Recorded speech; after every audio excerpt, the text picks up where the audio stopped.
I drink a toast to music and the way it makes us feel. Cheers. Cheers.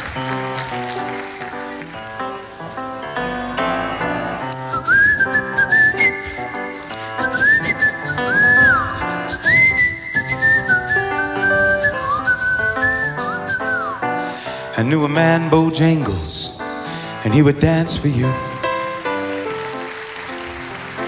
in worn-out shoes, silver hair, ragged shirt, baggy pants.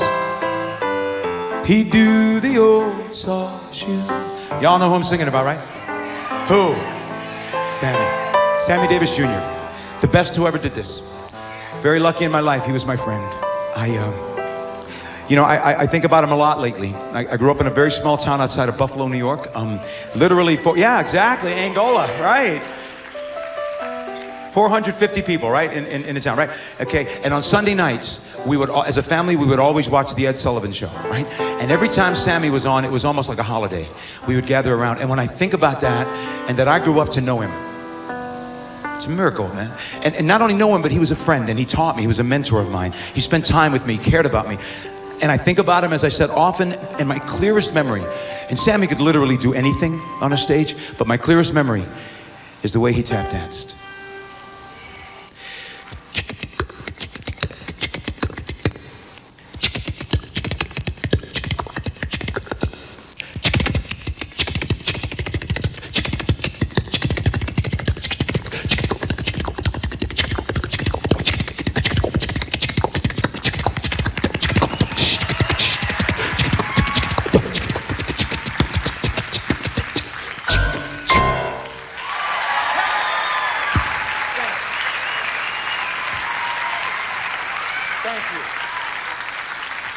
Sammy never went to school a day in his life, not a day. At 4 years old, he was out touring with his uncle and his dad.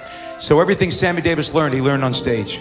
How to talk to people, how to care about people, how to make people care about him, how to make women fall in love with him. He learned it all here. He lived here on stage, which is, of course, why he was so incredibly great as an entertainer. Made it tough in the real world, though. That's where it was a challenge for Sam. In 1960, he married Maj-Britt. Maj-Britt was a beautiful Swedish actress, had a big career going, but when she married Sammy, she didn't want the career. She wanted Sammy. She wanted a family. They had a daughter named Tracy, and there they were in Los Angeles. Problem was, Sammy wasn't there.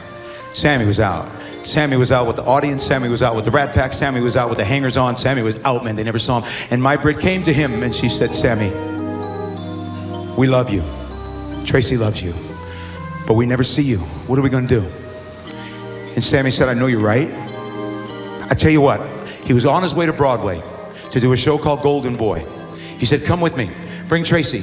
We'll live in New York, it'll be easier. We'll be at the theater at night, but in the daytime we'll be a family. We'll do all family stuff, right? So they leave LA, they go to New York, Sammy opens on Broadway, Golden Boy is a smash, and everybody in New York wants him. They want a piece of him, you know? They want him at the parties, at the charities, Sammy couldn't resist it, it didn't get better. It got worse. So now she came to him and she said, okay, look, we came here on a promise and that promise has been broken. What do we do now? And Sammy made a huge choice in his life. He said, this is who you married. I just don't know how to do it any other way. Maybe you'd be happier back in Los Angeles. She took Tracy, they went back to LA. 3 weeks later, she filed for divorce, marriage over, family over.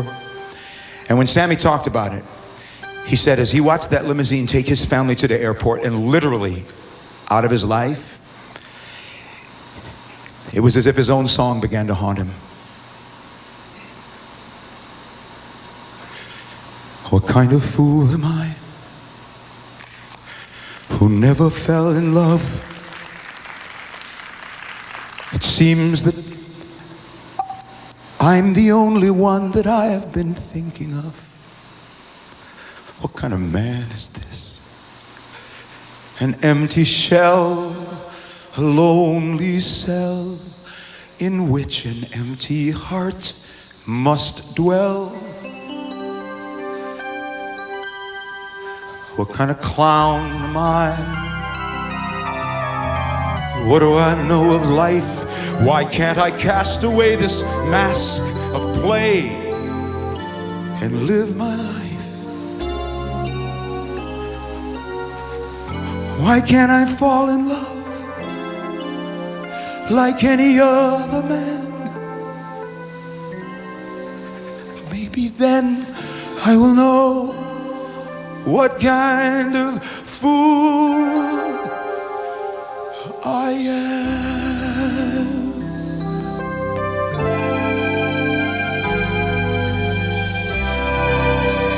What kind of lips are these that lied with every kiss, that whispered empty words of love, that left me alone like this? What kind of eyes are these that could not see? What could be seen by everybody else but me?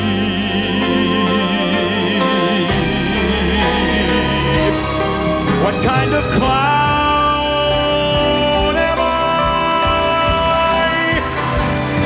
What do I know of life? Why can't I cast away this mask of play and live